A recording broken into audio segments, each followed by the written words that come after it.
In Module 7, we're going to look at the presentation Planning for Instructional Adjustments. This information comes from James Popham's book, Transformative Assessment. When we speak of planning for instructional adjustments, we're thinking about work done ahead of the actual class lesson. Popham has 3 steps in this process. The first step is to identify adjustment occasions. An adjustment occasion may be a new term defined as the most significant steps toward mastery of the target curricular aim.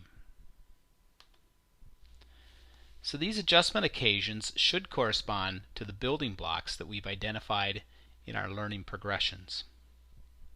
The first element in step 1 is to determine the amount of instruction necessary for each building block.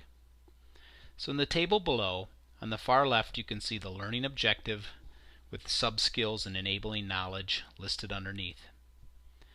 In the column next to that, I've thought out how many times or how many different occasions will students need to be working with these sub-skills or enabling knowledge in order to learn them.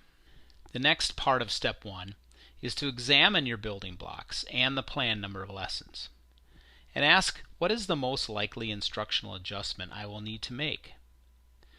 Now this is a rather simple assessment. You're either going to have more instruction or less instruction. So in the table below, you can see that I have plotted out my likely instructional adjustments.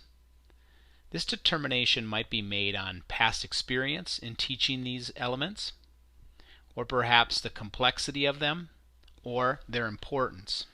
The final element of step 1 is to determine when you will make your decision as to more instruction or less instruction.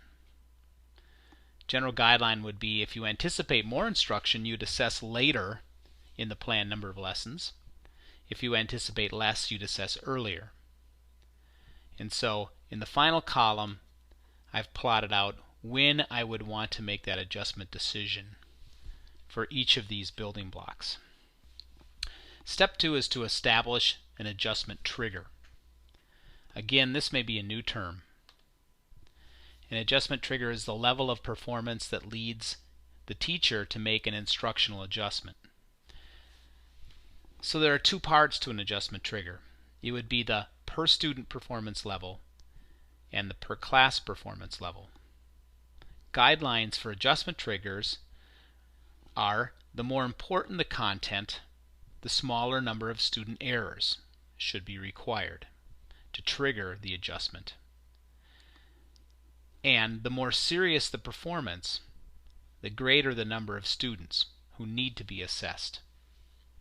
This second guideline hints at the fact that we don't have to always assess all of our students formatively to get an idea whether or not they are understanding these building blocks.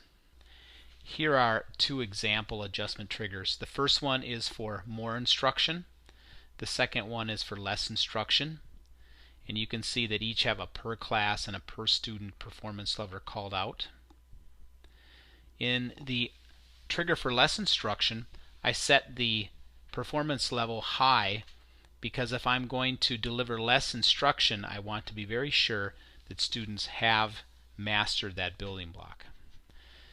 When I'm done, I have an instructional adjustment plan that would include the first table with the learning objective, planned number of lessons, likely instructional adjustment, and adjustment decision, as well as the adjustment triggers that I have set for each of those. Now, this is quite a bit of work. I think this is a perfect opportunity for teachers to collaborate with their grade level team or their content area team to create such a plan. It would also go a long way to ensure that students in all classes are receiving a consistent approach to learning. The final step is to make instructional adjustments. These are going to be most difficult when students have not met the expected level of performance. Popham suggests looking at things in this order. First of all, reviewing your learning progression to see if you overlooked certain sub-skills or bodies of enabling knowledge.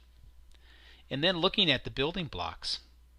Were there any building blocks that weren't sufficiently addressed or effectively taught? Were there non-essential building blocks that got in the way of what was important?